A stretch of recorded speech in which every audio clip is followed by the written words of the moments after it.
a recordar un poco sobre el tema motor y luego vamos a ver vía planta. Entonces, la parte del sistema motor, básicamente tenemos que evaluar tres cosas: la fuerza muscular, el tono y el trofismo, ¿ya? La fuerza muscular tiene que ser evaluada siempre de la parte proximal y la parte distal. ¿Por qué? Básicamente, ¿no? Cuando hablamos, recordamos que estos son en general pues patologías neurológicas, ¿no? Y las patologías neurológicas pueden ser de muchos tipos: nervios periféricos, musculares, unión neuromuscular, centrales, ¿no? Por ejemplo, tipo ACV y demás. Entonces, existen patologías donde solo se puede afectar la parte proximal o solo la parte distal, ¿ya? Por eso es de que debemos evaluar siempre ambas cosas. Cuando son patologías, digamos, a nivel de cerebro, hemisferios, tipo ACV y demás, generalmente la alteración de la fuerza es en toda la extremidad, ¿no? Va a ser igual distal o proximal, generalmente lo mismo. Pero, por ejemplo, cuando son patologías musculares, la debilidad es próxima, ¿ya? Nunca se olviden eso. Las patologías musculares son proximales. Entonces, ¿qué quiere decir eso? Que digamos el paciente dice, siento una debilidad, así como que no puedo, ¿no? Tú le evalúas, digamos, presión, perfecto, pero no estamos evaluando completo, ¿no? Entonces, esos pacientes que tienen patologías musculares, tipo miopatías inflamatorias y esas cosas, por ejemplo, no pueden peinarse, no pueden agarrarse el cabello. Si son mujeres, no se pueden hacer una cola. ¿Por qué? Porque no hay fuerza acá, ¿ya? No hay fuerza acá, próxima. ¿Qué más dice un paciente cuando tiene debilidad proximal?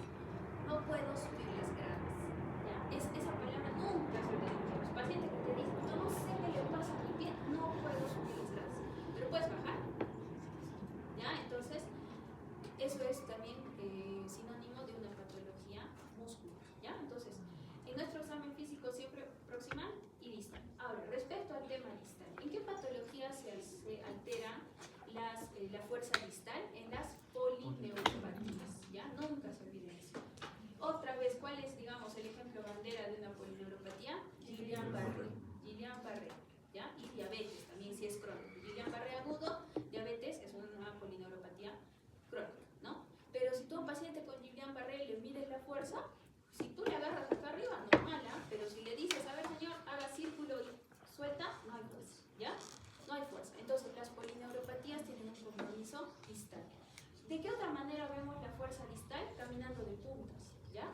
Entonces, nuevamente, paciente con sospecha de Guillain-Barré, le decimos, a ver, camina de puntas, no puede caminar. Pero si tú le evalúas atrás, le haces resistencia, normal, ¿ya? Entonces, en fuerza muscular, nunca se olviden, chicos, a veces con la práctica y el apuro tal vez de la evaluación, no hacemos arriba y abajo, pero cuando sospechamos, sobre todo en problemas musculares, tenemos que evaluar fuerza proximal, y cuando sospechamos en polineuropatías hay que darle mucho hincapié en ver la fuerza distal, tanto en miembros superiores como en miembros inferiores, ¿ya? El tono muscular también es muy importante. Ya hemos dicho que puede haber dos alteraciones del tono: hipotonías y hipertonías, ¿no? Las hipotonías es el tono disminuido. ¿En quién podemos encontrar hipotonías? En lesiones de segunda neurona, ¿no? Todo lo que es nervios periféricos. ¿En quiénes encontramos hipertonías? Lesiones de primera neurona, ¿no? De esas hipertonías puede haber dos tipos, ¿no es cierto? La espasticidad y la rigidez. La espasticidad es propia de las lesiones piramidales y la rigidez propias de las lesiones extrapiramidales, ¿no? Entonces, el tono está incrementado en lesiones tipo lesiones de primera neurona y espasticidad, y siempre hay que verificar eso también. Y el trofismo tiene que ver con el volumen del músculo, ¿no? Todo lo que no se usa, chicos, se atrofia.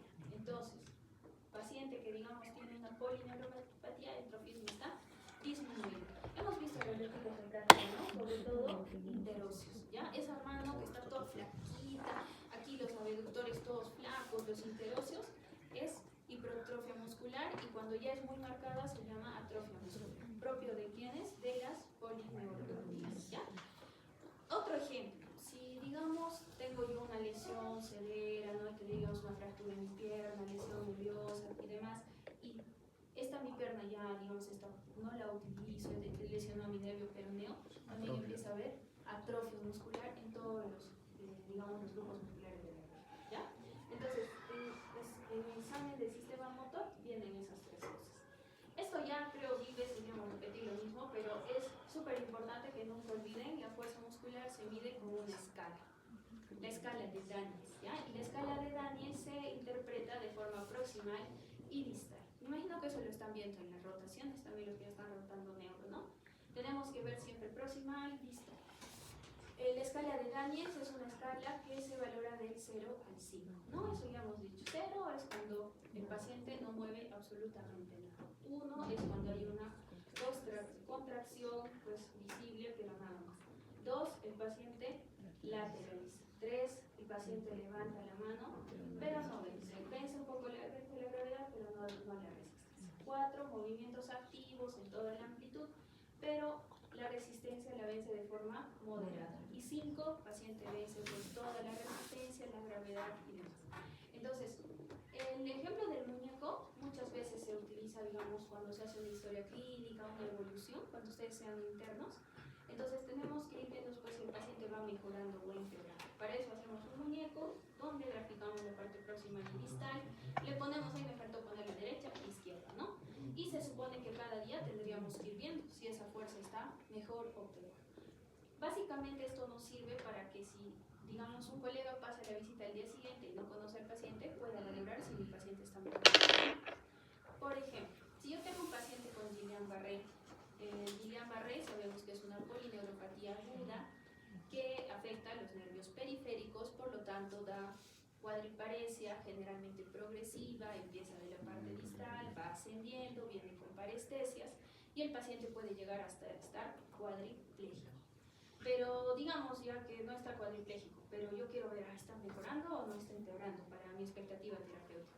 ¿Cómo yo puedo expresar eso si es que yo no lo veo al día siguiente a través de esto? ¿Ya? Entonces, ese es un ejemplo típico de que hay que evaluar siempre la parte proximal, la parte distal, tanto de miembros superiores como inferiores, ¿no? Y esto nos podría decir si el paciente está mejorando o está empeorando.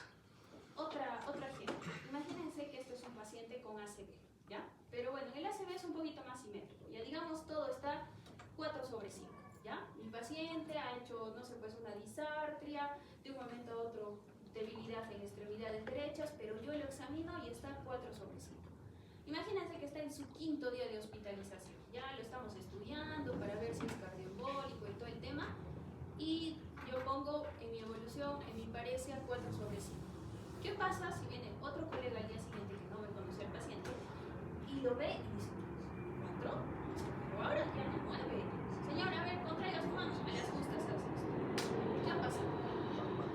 ¿Qué creen que ha podido suceder?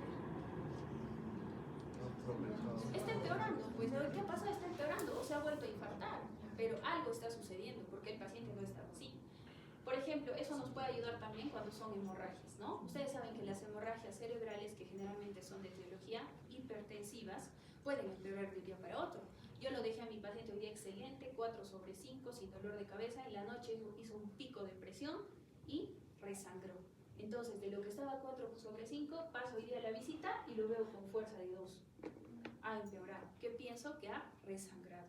Pero si yo en mi examen solo pongo hemiparesia, ¿qué pasaría? Creería que será igual. Encima le pregunto al interno, el interno no sabe nada, no dice nada, no hay una neurología, te dice, creo que sí estaba así, entonces nos puede hacer sesgos, ¿ya? Entonces, ¿qué? Claro, en las evoluciones se pone, ¿no? Digamos, la evolución es hoy día, 9 de la mañana. Bueno, en el seguro ya sale todo con hora, ¿no? Pero normalmente cuando evoluciones a mano tienes que escribir la hora. Entonces deberíamos de hacer eso. ¿Ya, chicos? Esa es la finalidad de la semiología. Ver si en tu estancia hospitalaria tu paciente mejora o empeora. O como algunos chicos vimos la otra vez en la junta médica que hubo, había un paciente que tenía un infarto y que según la última evolución de neurología, él había tenido un infarto hace como un año. Según la última evolución de neurología que había pasado a su consulta como un mes, dice que su hemiparesia era muy leve y le puso, creo, 4/5 en la evolución de la consulta. Viene a emergencia, otra vez con debilidad en el mismo lado, y ahí la pregunta es, ¿esto es nuevo o es antiguo? ¿Cómo sabemos? ¿Quién te puede aclarar eso? Vamos, digamos, a la historia y vemos que su debilidad era 4/5 y ahora que lo evaluamos está peor. Entonces, ¿qué creemos que ha sucedido? Que le ha dado un nuevo evento, ¿ya? Entonces, por eso, la idea de hacer esto es mantener todos un mismo idioma para poder evaluar pues, de forma objetiva al paciente, ¿no? Muy bien, entonces, en estas imágenes vemos lo que les mencionaba, ¿no? La fuerza muscular tiene que evaluarse tanto en la parte proximal, distal y bien distal, ¿no? Acá nos falta la imagen que les digo de los dedos, no encontré eso, pero bueno, la parte proximal siempre tenemos que hacer así de frente al paciente, flexionamos los codos y se le pide contra resistencia que venza, ¿no? Esto nos va a servir sobre todo para cuando pensamos en pacientes con patologías musculares, tipo neuropatías y ese tipo de cosas. La otra manera es resistencia, ya estamos viendo, digamos que este segmento. Finalmente acá hacemos una demostración con la mano, pero lo que más sirve y nunca falla es hacer esto, chicos. Le dicen, señor, haga pinza, no deje que yo rompa el círculo. Bueno, paciente que tiene una polineuropatía, imposible que pueda hacer esto, ¿ya? Entonces, no nos olvidemos que es proximal y distal. Y en las piernas es lo mismo. Evaluamos la parte proximal, luego vemos la fuerza de las piernas y al final los deditos, ¿no? Entonces, ¿cómo hacemos acá en la pierna? Generalmente tu paciente está echado o también puede estar sentado, digamos así como estoy yo, y le decimos, señor, empuje para arriba, ¿no? Empuje para arriba y estamos evaluando la parte proximal. La parte distal sí se puede evaluar con la imagen. Y los dedos, el paciente está echado y lo que hacemos es que pise para abajo, ¿no? Como si estaría pisando un pedal, digamos, ¿no? Entonces estamos evaluando proximal y distal.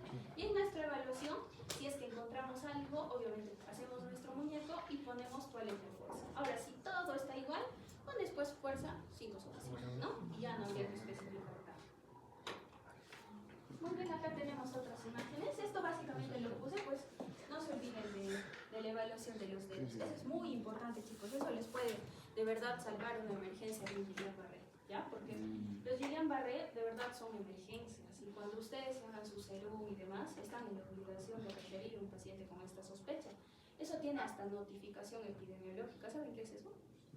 Es una notificación nacional. O sea, el paciente con Guillain-Barré se lleva a un registro nacional. Y ahí esos pacientes se les hace seguimiento. O sea, dónde fue detectado o no lo detectaron, dónde llegó, dónde fue tratado y todo lo demás. Entonces, en Guillain-Barré nunca se olviden siempre examinar las manos, sobre todo si el paciente te está diciendo que está empezando a tener una debilidad, digamos, aguda, y que sobre todo no le deja hacer actividad muy manual como usar el celular o usar los cubiertos, ¿ya? Muy bien, las maniobras que ya hemos visto, no se olviden, tenemos el juramento de Barré, manos de frente simplemente, juramento de Barré, ¿ya? La maniobra de Barré, la que ven allá, es para los miembros inferiores. El paciente está echado con las piernas en 90 grados y se supone que si no hay debilidad, una de las piernas va cayendo, ¿no? La maniobra de Mingasini es esta de aquí. Podemos tenerla de miembros superiores y de miembros inferiores. Simplemente es solo el estirar la mano, ¿no? Estira la mano, cierra los ojos y el lado de la hemiparesia se va cayendo, ¿no? En cambio, juramento de Barré es lo mismo, pero con las manos extendidas. Y la maniobra de Mingasini puede ser con las piernas rectas o las piernas flexionadas. Pero recordemos que al flexionar las piernas nunca debe pegar las rodillas, porque ahí podemos estar, ¿no? Si el paciente se echa y hace esto, está haciendo fuerza acá. Tiene que ser con las piernas abiertas para poder valorar cada una de las piernas. Estas maniobras no solo sirven para detectar hemiparesias, chicos, sino sirven cuando estamos frente a pacientes que están somatizando, ¿no? O que están ahí, o sea, tienen ahí sus temitas psiquiátricos y que no sabemos, no será una hemiparesia. Entonces, este tipo de maniobras nos permite, pues, diferenciar eso. Nunca se olviden, sobre todo la maniobra de Barré invertida es una de las maniobras que más nos ayudan cuando estamos frente a una somatización. ¿Por qué motivo? Porque como el paciente está echado, al momento que tú lo echas, lo volteas, se confunde de pierna y se le cae la otra pierna. Entonces, hagan siempre eso cuando tengan duda de que si realmente es una debilidad. La diferencia de estas maniobras es de que no nos puede permitir ver cuál es la escala, ¿no? Para ver la escala hay que examinar proximal y distal. Esto también ya lo hemos mencionado cuando hay debilidad, o en general la debilidad es paresia, ¿no? El no mover es tejido. Cuando es de un solo miembro, monoparesia, si no se mueve es monoplegia, si es en hemicuerpo es hemiparesia, si no sería hemiplegia, si es en ambos miembros inferiores es paraparesias o paraplegias. ¿En quiénes pensamos paraparesias o paraplegias? ¿Lesión dónde?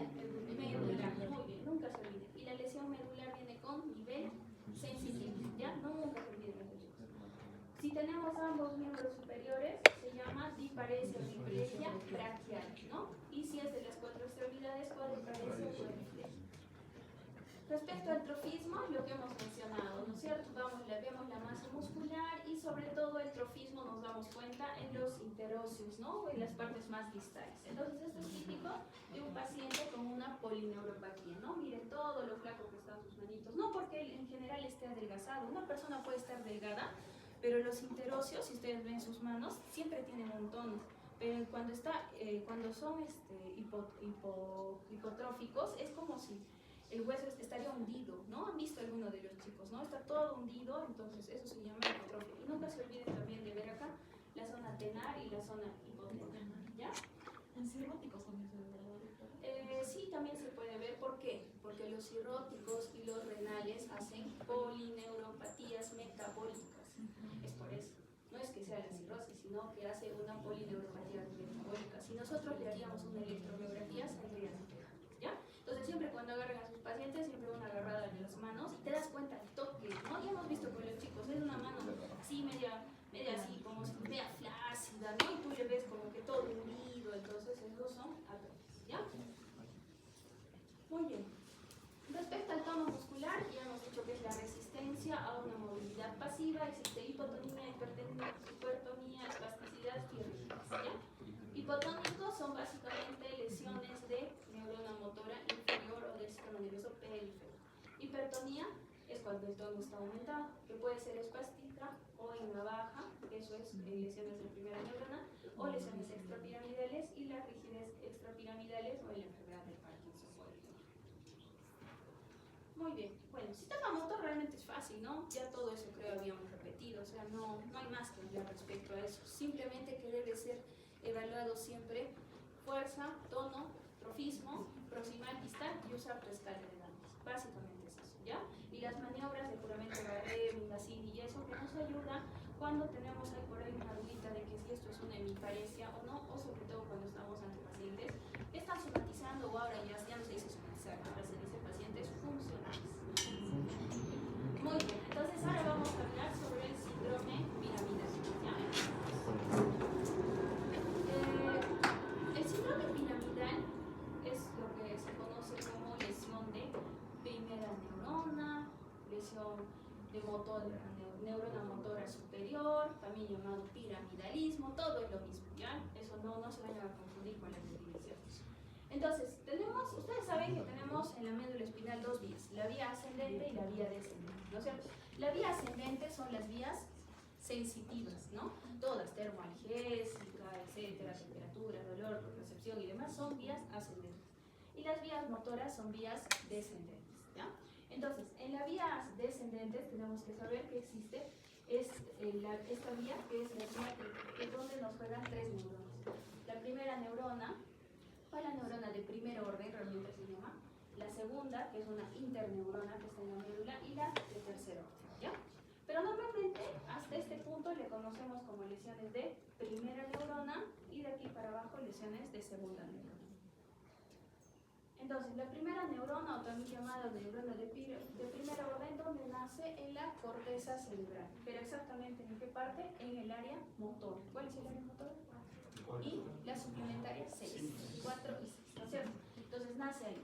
Su axón es un axón largo, chicos. Miren, desciende por acá, sigue por la parte subcortical y esta parte, ¿cómo se llama? Entre los ganglios basales y el tálamo, cápsula inter. Muy importante. Esa es súper importante. Imagínense, acá está toda mi parte motora, todo se junta así como un embudo y pasa por la cápsula interna. Entonces, todo esto es la primera neurona, ¿no? Y baja por la cápsula, sigue bajando por el tronco, estamos ya más en el tronco. Saben ustedes que hay una decusación, ¿no es cierto?, a nivel vulvar y a nivel vulvar, ¿no es cierto? ¿Cuántas se decusan? El 90% de las fibras, 10% no decusan. Y finalmente llegamos a la parte de la médula espinal, donde hay una interneurona, ¿ya? Esas son la interneurona, algunos la conocen como de segundo orden, pero sí es una interneurona, y esta se encuentra en el cordón gris anterior de la médula espinal. Después de esto sale la neurona de segundo orden o neurona motora inferior que desciende por la médula espinal. Termina, sigue descendiendo por toda la médula, va a llegar pues, al nervio periférico y llega al músculo, ¿ya? Entonces, esta es la vía descendente que nunca deben de olvidar. ¿Cuáles son los puntos claves acá? Primero, el área donde nace. No nace en cualquier lado, nace en el área motora. Segundo, la cápsula interna. Nunca se olviden de la cápsula interna. ¿Por qué es importante esto, chicos? Porque este es un área donde es bien frecuente que haya infartos. ¿Ya? Es un área chiquita, si ustedes ven en la tomografía, es súper chiquita. ¿Qué pasa si para tu mala suerte te dio un infarto acá? Te va a dejar hemipléjico. O sea, por más que el infarto sea súper chiquito, te deja hemipléjico porque este es un área, digamos que muy importante en la vía motora. ¿Ya? ¿Y sobre qué partes tiene la cápsula interna? No, esos son los ganglios basales. La cápsula interna. ¿Ya? El brazo anterior, el brazo posterior y la rodilla. ¿Por qué parte pasan las fibras motoras? Por la posterior. ¿Ya? Entonces, es un área muy chiquita que pasan un montón de fibras de neuronas. Si te lesionas en esa parte, te quedas en el ¿ya? Y la otra parte que les comento es el tema de la decusación. Entonces, chicos, en resumen, hasta antes de la interneurona para arriba, todo es primera neurona. También, y si se lesiona, es un síndrome piramidal, síndrome de neurona motora, piramidalismo, como quieran llamar. Si de acá para abajo nos lesionamos, es segunda neurona, ¿ya? Muy bien, entonces la vía piramidal se llama la vía córtico-espinal, ¿no? Eso habrán visto en neuronato.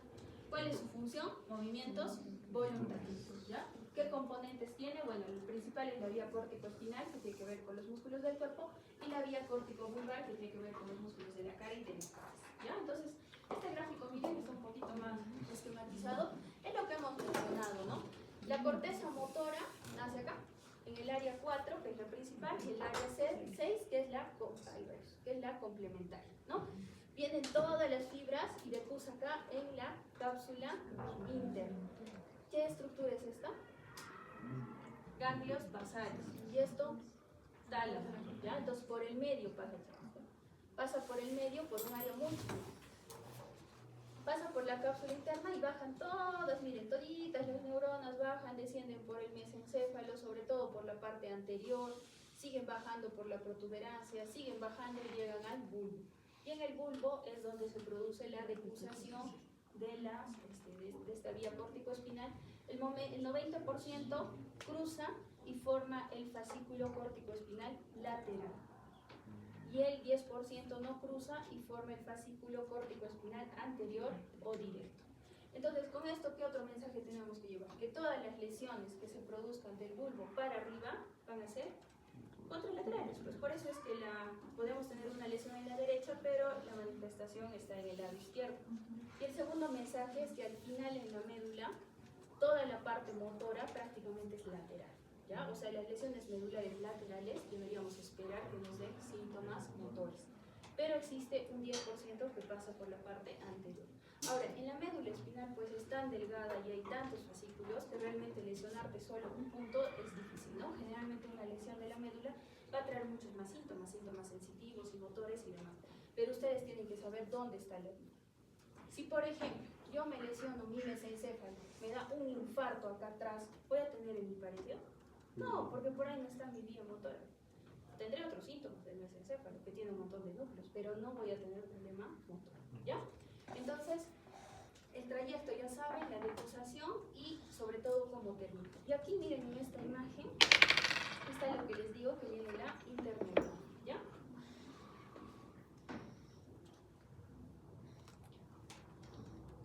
Muy bien. Entonces, ¿a qué llamamos un síndrome piramidal? Para empezar, el síndrome piramidal es un síndrome motor, ¿ya?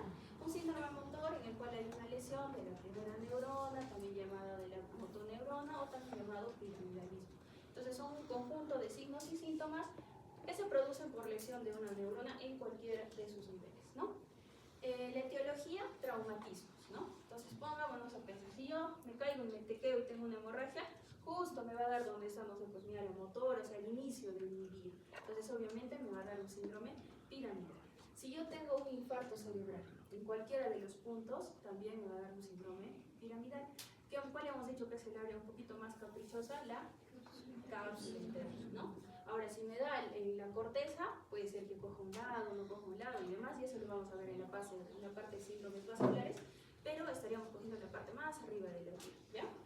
Y las lesiones compresivas. Si yo tengo un tumor en la corteza, en la cápsula interna, en cualquier parte, obviamente también va a dar síntomas. Si yo tengo un cisticerco bien metido ahí en mi área motora, también me puede dar una hemiparesia. Si tengo un granuloma por TB, etc. Es decir, que cualquier lesión en toda esta vía nos va a dar un síndrome piramidal. Entonces, ¿cuáles son los síntomas de un síndrome piramidal, también llamado neurona motora superior, motoneurona y demás? Paresia o plejía, eso es lo primero, ¿no? Espasticidad, hiperreflexia, Babinski, Hoffman o Cronus, no aletrofia, afecta grupos musculares grandes y no fasciculaciones, ¿ya? Estos chicos tienen que aprenderlo por el memoria, ¿ya? Entonces, estas son las lesiones en cualquier punto de del recorrido. Entonces, tenemos dos tipos básicamente tenemos dos tipos de hemiparesias, ¿ya? Tenemos las hemiparesias directas y las hemiparesias... Bien, tenemos las hemiparesias directas y las hemiparesias indirectas, ¿ya? Las hemiparesias en general, o hemiplejías, depende del grado de lesión. Pléjicos, cuando no se mueve, hemiparesia todo por lado, o sea, que mueva un poco o no mueva, eso es hemiparesia. Entonces, cuando hay una hemiparesia directa, lo que queremos decir es que toda la mitad del cuerpo está comprometida. Facio, braquio, crural. Eso es una hemiparesia directa. Y habrán escuchado en sus exámenes clínicos, dice paciente con hemiparesia directa. Entonces ya lo entendí, es toda la mitad, ¿no? En este caso la lesión se ubica en uno de los hemisferios cerebrales y afecta la vía piramidal, pero antes de la decusación, es decir, antes del bulbo raquídeo, ¿ya? Y compromete el territorio facio, braquio, crural del lado opuesto. Entonces, por ejemplo, yo tengo una lesión en esta parte, en el lado derecho. Ahí también me llevo, en el lado derecho. ¿Qué síntomas me da? Izquierdo. Faltaría separita, ¿no? Porque tiene que dar facio, braquio, crural. Entonces ahí va en la imagen, ¿ya? Eso es una hemiparesia directa, cuando se da antes de la decusación. Entonces las hemiparesias pueden ser también de varios tipos. Si se producen en la corteza, en los subcorticales, capsulares o a nivel medular. Por ejemplo, si se dan a nivel cortical, la lesión obviamente afecta la corteza, pero tendría que ser el área motora, que es el área 4 o el área 6. Esa es una hemiparesia cortical. Tienen que ser lesiones un poco más grandes, ¿no? Que abarquen en general toda el área motora. Cuando son hemiparesias subcorticales, la lesión pues estaría en cualquier parte de todo esto, ¿no? Subcorticales. Entonces es en la lesión en el centro oval antes de que la vía córtico-espinal llegue a la cápsula interna. Tenemos hemiparesias capsulares, que se dan cuando la lesión está a nivel de la rodilla y del brazo posterior. Esa es pregunta, chicos, de NAMA. Miren acá, el área, acá se ve. Ya, miren, este es el brazo. Tenemos el brazo posterior y el brazo anterior. La vía motora va por la parte posterior. Es un área chiquita, pero te puede dar una hemiplejía. Si la lesión es anterior, te da un problema de sensibilidad, ¿ya? Entonces, este es otro punto que te puede dar hemiparesia. Y finalmente tenemos las hemiparesias medulares. En este caso es algo más raro, que solo se lesiona la parte motora, porque la médula pues tiene muchas vías, pero tendría que estar la lesión lateral, ¿no es cierto? Lateral porque hemos dicho que se vuelve el fascículo lateral después de la decusación. Por ejemplo, un tipo de lesión es el síndrome de Bronce-Quart. Es una lesión que se llama la hemisección medular, en el cual tenemos una hemiparesia pero con lesión termalgésica del lado contralateral. ¿Por qué se produce? Porque pues al lado de la vía motora también están las vías termalgésicas, ¿ya? Entonces, esto es algo más raro de encontrar, pero esto pues es cuestión de todos los días, ¿ya? Y las hemiparesias indirectas. Esto sí es, digamos que un poquito más complejo, pero tienen que tenerlo en consideración. ¿Qué pasa si yo tengo una lesión en el tallo cerebral? Es un poco diferente, porque ¿qué cosa tenemos en el tallo cerebral? Ya sea mesencéfalo o protuberancia o bulbo, están los núcleos de los pares craneales, ¿no? Entonces ya no solo va a venir con hemiparesias o hemicoestesias, sino va a venir con alteración de los pares craneales. Eso es lo que hay que pensar. Si es que la lesión está más o menos, acá tengo un tronco, creo. Acá. Si la lesión está acá, ya nos va a comprometer pares craneales, ¿ya? Muy bien. Entonces, cuando tenemos una hemiparesia indirecta, hay una lesión de la vía piramidal antes de la decusación vulvar y del núcleo de uno de los pares craneales, ¿ya? Esta lesión periférica de uno, o sea, lesión de los nervios de forma periférica, del mismo lado, o sea, de forma ipsilateral, y la hemiparesia es del lado contralateral. Entonces, más o menos para que me entiendan. Cuando hay una lesión antes del tronco, netamente la lesión es motora, ¿no es cierto? Hemiplegia y demás. Si se produce en el tronco, la lesión es más compleja, porque ahí está el núcleo de los pares craneales, ¿no? Saben que algunos están en mesencéfalo, algunos están en el puente y algunos están en bulbo. Entonces, dependiendo de su ubicación, se supone que ya hemos visto laterales y demás, y aparentes, va a comprometer un par craneal. Entonces, una hemiparesia indirecta, chicos, da hemiparesia, pero da compromiso del par craneal. La hemiparesia es también contralateral porque todavía no hubo decusación, pero el nervio afectado es el mismo lado de la lesión, ¿ya? Entonces, estos son los llamados síndromes alternos. No sé si habrán escuchado alguna vez. Hace poco hemos visto una paciente, le tenía la sonda del infarto vulvar, no sé si se acuerdan. Si tú la ves a esa paciente, tenía un montón de cosas, ¿no? Tiene parálisis facial, hemihipoestesia, hemiparesia, no tiene reflejos, un montón de cosas por un infarto que mide menos de 1 centímetro, pero que está en el bulbo. El bulbo es un área que tiene que ver con el reflejo de devolución, pero en ella, pues para su mala suerte, creo que fue antes de la decusación porque le dio hemiparesia contralateral. Entonces, los síndromes alternos son síndromes en los cuales hay lesión de la vía piramidal y de los núcleos de los pares craneales. Existen nombres y cada uno tiene su nombre, digamos, propio, ¿no? Generalmente del que lo descubrió, de acuerdo a la ubicación donde está. Entonces, existen los síndromes del mesencéfalo o pedúnculo, ¿no? Por ejemplo, el síndrome de Weaver, el fovil superior, Bell, Parinao. En la protuberancia tenemos el fovil inferior, el síndrome de la protuberancia basal o del cautiverio también se llama, ¿no? O sea, del hombre enclaustrado, ¿no? Eso hemos mencionado en la alteración de la conciencia. ¿Por qué? Porque a nivel de la protuberancia llega el sistema reticular ascendente, ¿no es cierto? Y en el bulbo raquídeo tenemos Wallenberg y también tenemos, por ejemplo, la paciente que vimos tenía un síndrome de Wallenberg, ¿no? Que donde estaba comprometido también la evolución. Entonces, esto, chicos, no es con finalidad de examen esta parte porque esto es bien complejo, bien complejo. Cuando hacemos la residencia te torturan con este tema porque hay que saber cada núcleo y cada síntoma, pero el mensaje es el siguiente. Ustedes tienen que entender que puede haber compromiso de pares craneales y puede haber compromiso motor. Por ejemplo, yo tengo un paciente que tiene una parálisis facial periférica. Ya, mi paciente está, ya hemos dicho, con la cara pues caída, mis surcos borrados, caído acá, la boca caída, ya hasta ahí lo vemos, parálisis facial. Pero ¿qué pasa si mi paciente tiene hemiparesia del lado izquierdo? Eso ya no es solo una parálisis facial, eso ya no es el nervio. Esto es un síndrome alterno.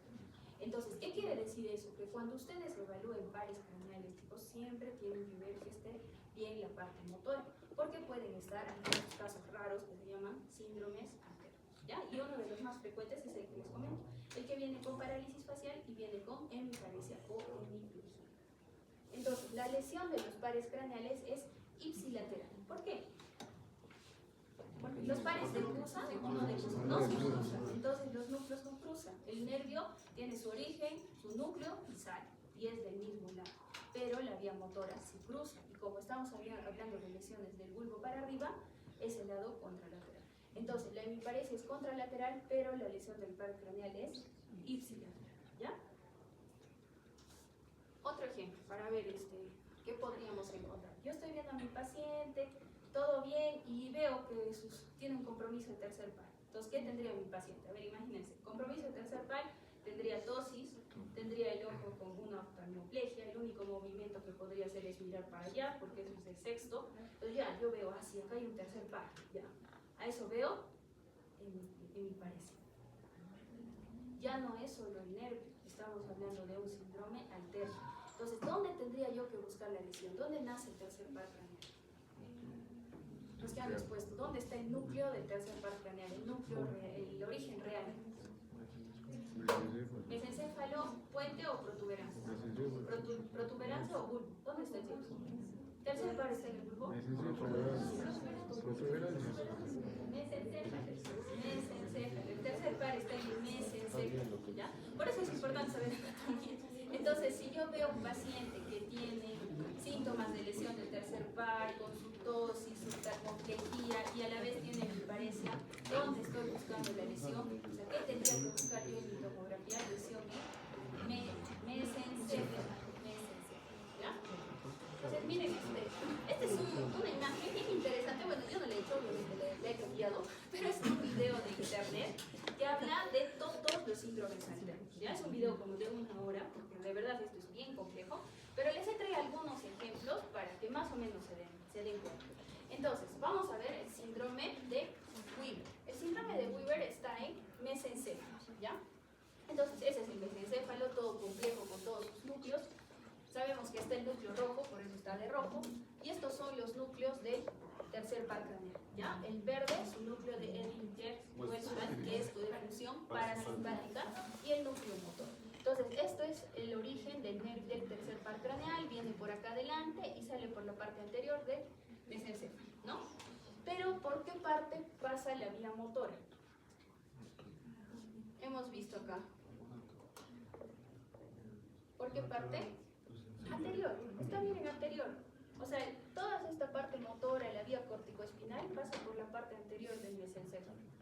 Entonces, regresando a mi imagen. Esta parte es la parte motora. Acá está mi fascículo corticoespinal bajando y acá está mi tercer par. Entonces, ¿qué pasa si yo tengo una lesión en ese punto? Un infarto. Exactamente, territorio de quién? De la arteria cerebral posterior, una de las ramas que se llaman ramas interpediculares, o sea que solo dan irrigación hasta acá.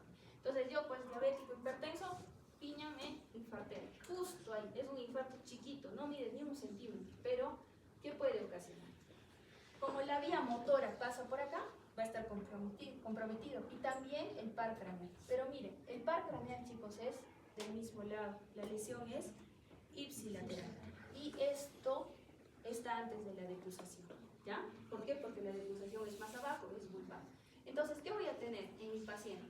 Va a tener una parálisis del tercer par craneal, una oftalmoplegia homolateral. El único movimiento que podría hacer es mirar para el otro lado.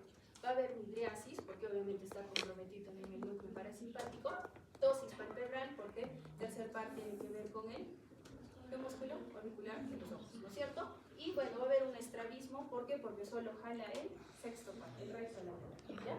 Entonces, acá está mi paciente, tiene tosis, oftalmoparesia, solo puede mirar para allá y tenemos una lesión de tercer par. Y a la vez va a tener una, bueno, puede ser hemiplegia o hemiparesia, pero de lado contralateral, ¿ya? ¿Está bien? ¿Me entendieron esa parte? ¿Dónde está la lesión? ¿Derecha o izquierda? ¿Dónde está la lesión anatómica? Derecha. El que manda es el par craneal, ¿ya? Y siempre la parte motora es contralateral, ¿ya, chicos? Entonces, otra vez, ¿qué mensaje nos da eso? Que cuando ven una alteración de un par craneal, la siguiente pregunta es, ¿y dónde está la lesión? En el origen del núcleo, en el trayecto del núcleo, en la emergencia del núcleo. Entonces, eso te ayuda en el examen físico. Siempre hay que ver que no tenga otro tipo de sintomatología. Si tiene sintomatología motora, estamos hablando del tronco. Y obviamente la porción va a depender de qué par craneal estamos pensando, ¿ya? No se olviden que el tercer par está a nivel de mesencéfalo, ¿ya? Entonces esto es un síndrome de Weaver, paciente con parálisis del tercer par y a la vez hemiplegia o hemiparesia de la arteria. Muy bien, acá tenemos otro que también es típico, ¿no? Entonces, este es un paciente que tiene un síndrome de Miller-Dieter. ¿Dónde estamos? Protuberancia. Protuberancia inferior, para ser un poco más específico. Entonces, generalmente se da por lesión de las arterias pontinas, que son ramas de la arteria basilar. Entonces, nuevamente, ¿no? Tenemos el lado derecho y el lado izquierdo, y en este caso, acá tenemos los núcleos del sexto par y del séptimo par, ¿ya? Que hacen un bucle. Y acá tenemos la parte motora, que siempre va por la parte de adelante. Entonces, en este paciente, y esto es lo que más hay que cuidarse cuando hay una parálisis facial, chicos, ¿no? No hay que confundir, parálisis facial, tu partoide a tu casa, no quiero un infarto, ¿no? Entonces, ¿qué tiene? Paciente con parálisis facial. ¿De qué lado está la parálisis facial, chicos? A ver, vamos. agrandar la imagen. Oye, vamos a agrandar la imagen. ¿Sí, no? ¿Dónde está la parálisis facial izquierda? Y a ver, ¿quién es? Ya, esta es derecha y esta es izquierda. ¿Alguien dice que es derecha? Sin miedo, chicos, estamos para aprender, ¿no es cierto? En el examen. La parálisis es izquierda. ¿Por qué motivo? Miren sus arrugas. No hay arrugas. Miren la comisura caída. Y el ojito pues está asimétrico, ¿no? Si le diera un cierre, probablemente se vería el esclero. Entonces, esta es una parálisis periférica del lado izquierdo.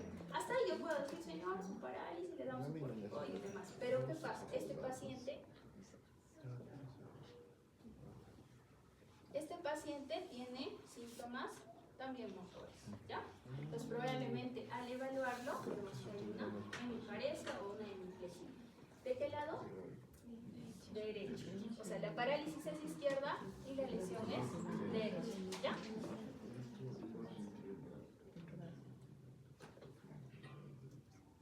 Muy bien. ¿Y por qué, chicos? A ver, dígame usted, pero doctora, ¿y por qué la lesión está al otro lado? Y la hemiparesia está acá. Porque acá ya decusó, ya estamos al lado contrario, ya estamos en el bulbo. ¿Ya? Por eso es que, miren, la lesión es diferente acá. La lesión, no he comprendido, ¿cierto? Está al otro lado. La lesión está al otro lado.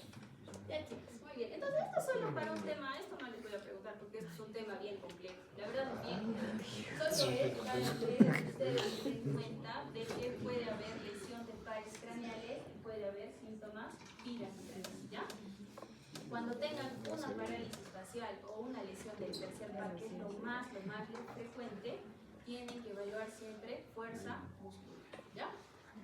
Muy bien, entonces, cuando hablamos de síndrome piramidal, piramidalismo y esas cosas, tenemos que hablar también de reflejos patológicos. Algunos le llaman signos piramidales, ¿han escuchado?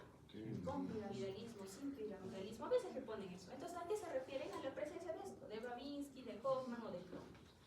El Babinski ya pues no sé cuántas veces vamos a repetir, pero es un signo en el cual uno tiene que hacer un estímulo en la planta del pie, generalmente tiene que ser un estímulo un poco intenso, no es una cosquilla ni algo suave, tiene que ser intenso, donde vamos desde la parte lateral hacia el primer dedo, no es al revés, chicos, al revés no sale, tiene que ser de lateral al primer dedo. ¿Con qué estimulamos? Con bajalenguas, hacerlo con el lapicero es antigénico, ¿no es cierto? O sea, con el lapicero que estás escribiendo no le vas a meter al pie, ¿no? O sea, básicamente eso, ya no hay que hacer con llave, bajalenguas. ¿Con qué más he visto? Con tensiómetro. No, sí, no diré con el estetoscopio, también he visto que con eso. No hay que hacer eso más que todo por un tema higiénico, chicos, ¿no? Recuerden que en la planta de los pies hay hongos, ¿no? La mayoría de la gente tiene eso. Entonces, luego lo metes a tu bolsillo todavía. Entonces agarran su bajalenguas, lo parten a la mitad de forma lateral y y con eso nosotros realizamos la estimulación, ¿no?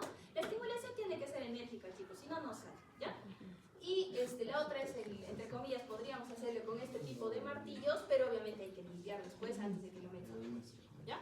Entonces, ¿qué es lo que vemos? Lo normal es que si yo estimulo tengo flexión, eso se llama el reflejo frontal plantar, eso es normal, todos tenemos, ¿no? Si yo me hago esto y nada, no se mueve, ¿qué se dice? Reflejo cutáneo plantar indiferente, ¿ya? Pero ¿qué pasa si yo estimulo y hago una extensión sostenida? Eso se llama reflejo de Babinski, ¿ya? Babinski. ¿Se dice positivo o negativo? No, solo se dice Babinski, ¿no? O no Babinski, o Babinski presente, pero nada de positivo o negativo, eso no, ¿ya? No se le el signo de Hoffman es un signo, digamos que análogo a un Babinski, pero en las manos, ¿ya? Lo que hacemos es que el paciente sostenemos el dedo y estimulamos la uña, ¿ya? Y el paciente hace esto. Esto es lo que, ¿ya? Entonces acá estamos pensando también en una lesión piramidal. Entonces cuando les digan, chicos, hay signos de piramidalismo, si tiene algo de esto, la respuesta es que sí, ¿ya? Y siempre hay que evaluar, chicos, contralateral. Muy bien. Pero habremos visto en las rotaciones de que a veces los Babinskis no salen y estamos ahí buscando otras cosas, ¿no? Entonces, eso se llaman sucedáneos de Babinski. Los sucedáneos de Babinski son maniobras que también pueden generar una extensión del primer dedo, pero haciendo un estímulo diferente. ¿ya? Entonces, cuando a veces hago un Babinski, si sale claro, dices, ah, sí, es Babinski, derecho, ¿no? Pero hago y digo, es, no es, a ver otra vez, es o no es, ya, estoy dudando, puede pasar, ¿no? Es o no es, entonces, ¿qué tenemos que hacer? Un sucedáneo de Babinski. Entonces, estos son los, hay un montón, ¿no? Son un montón de sucedáneos, pero estos son los más, digamos, los más importantes. Entonces, tenemos eso, hemos visto en el chico de la mielopatía, ¿no es cierto? El chico que tenía mielopatía, hicimos un Babinski, no salía, hicimos Shadow y salió positivo, ¿no? Entonces, Shadow es este de aquí, en el cual estimulamos con un objeto, ya hemos dicho que es un balajalengua partido a la mitad, sobre la superficie lateral del pie. ¿Ya? Entonces mi paciente está así, imagínense su pie, y luego acá, nada más, solo es eso. ¿Qué respuesta hay? Lo mismo que un Babinski, extiende el dedo. ¿Ya? Nada más, eso es el Shadow positivo. Reflejo de Oppenheim es otra maniobra en el cual con los nudillos sobre la superficie de la tibia y descendemos, ¿no? Entonces esta es la tibia del paciente y simplemente para abajo, como si estaríamos escurriendo algo. Pero tiene que ser un poco fuerte, chicos. Ya lo pueden hacer así o simplemente agarran y para abajo. Y si es presente, el paciente hace la extensión del primer dedo como en un Babinski, ¿ya? Reflejo de Gordon es este de acá. Presionamos firmemente los músculos de la pantorrilla de forma momentánea. Algunos lo presionan por arriba, yo prefiero por abajo. Entonces es como que le agarran la pantorrilla y la aprietan. Y aunque no crean, sale solo haciendo eso sale el Babinski, del Babinski presente, ¿no? O no Babinski, de la extensión del dedo, del primer dedo. ¿Ya? Entonces eso es Gordon. Y Schaffer es la compresión del tendón de Aquiles. Agarramos el pie, obviamente el paciente echado, le aprietan el tendón y hace extensión del primer dedo. ¿Ya? Entonces, en todas estas maniobras, al final sale la extensión del primer dedo. ¿Cuándo la utilizamos? Cuando tenemos un Babinski medio dudoso y si queremos ser ya muy semiólogos, a todo paciente que encuentre en Babinski le van a hacer esto. Y también sale. ¿Ya? Entonces pueden poner pues Shadow presente, Gordon presente, ya no le van a entender ya que están describiendo. Ya chicos.